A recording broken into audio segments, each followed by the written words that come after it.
And Kashmir government क्या क्या और इनिशिएटिव्स ले रही है? अब हमारे 3 फ्लैगशिप प्रोग्राम हैं,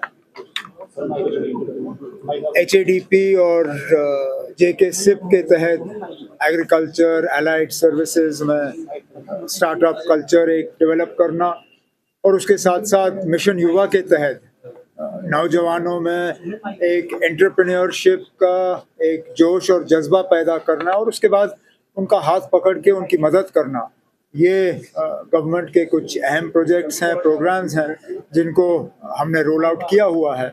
और इन प्रोग्राम्स के तहत काफ़ी पैसा जो है अब हमारे एजुकेशनल इंस्टीट्यूशंस में, खासकर अगर हम कॉस्ट की बात करें तो जो प्रोजेक्ट्स और इन चीज़ों के लिए अब फंडिंग JNK गवर्नमेंट की तरफ से आना शुरू हो गया है, उससे यूनिवर्सिटीज़ और ये जो एक्सटेंशन वर्क में जो है काफ़ी फ़र्क हुआ है। सर, नीतीश कुमार ने ये अनाउंस किया है कि वो राज्यसभा पोल को जो है वो उसके लिए नॉमिनेशन भरेंगे, क्योंकि वो एक लॉन्गेस्ट सर्विंग चीफ मिनिस्टर हैं बिहार के, तो ऐसे में उनका टेन्योर भी वो खत्म हो जाएगा। हालांकि ये बिहार की हुकूमत और उनके एलाइज का एक अंदरूनी मामला है, लेकिन तब भी क्योंकि एक वक्त नीतीश कुमार जी हमारे भी साथी रहे इंडिया ब्लॉक में, तो उनका इलेक्शन के 3 महीने बाद राज्यसभा जाना, चलिए अब उन्होंने ये फैसला ले लिया है, बिहार के लोगों की उन्होंने खिदमत की, उसके लिए शुक्रिया, और आगे जाके उनका रोल अच्छा राज्यसभा में रहे उसके लिए बेस्ट विशेस। हमारे 3 साथी जो हैं राज्यसभा में हैं, उनसे कहूँगा कि बीच बीच में नीतीश कुमार जी को मिले। सर, हमारी नेबरिंग कंट्री नेपाल के बीच में भी वोटिंग हो रही है।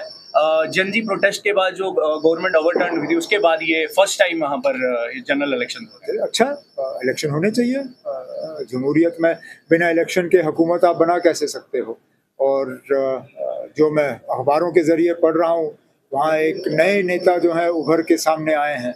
अब देखें नेपाल के लोग क्या फैसला करते हैं। ईरान में हालात बने हुए हैं, जम्मू कश्मीर की आवाम से क्या अपील करेंगे आप? अब हमने तो जैसे कल श्रीनगर में सिविल सोसाइटी और कुछ जो मजहबी लीडर हैं उनसे मुलाकात की। मुलाकात के बाद जो है एक अपील जारी की गई कि हम अमन जो है वो बरकरार रखें, किसी तरह जो है कानून को हाथ में ना लिया जाए, और जो अनासिर जो वो लोग हैं जो जम्मू कश्मीर में माहौल बिगाड़ने की कोशिश करते हैं बीच बीच में, उन्हें इस मौके का जो है फायदा देने की इजाज़त नहीं दी जानी चाहिए। सर, जिस तरह से कल समरीन पर अटैक हुआ है, कल हमने श्रीलंका में देखा, आप कैसे देखते हैं? क्योंकि भारत में आई थी, उसका वेलकम हुआ, वो वापस ईरान लौट रही थी, वहाँ पर यूएस ने उस पर हमला करा है, ये किस तरह से? ये अब अफसोस की बात है, ये ईरान का जो वॉरशिप है ये हमारे मेहमान थे, ये हमारे यहाँ आए थे एक नेवल एक्सरसाइज के लिए, यहाँ से वापस जाते जाते उस पर हमला हुआ। इसमें अब कहीं ना कहीं हमारे मुल्क को भी जो है इसमें घसीट दिया जा रहा है।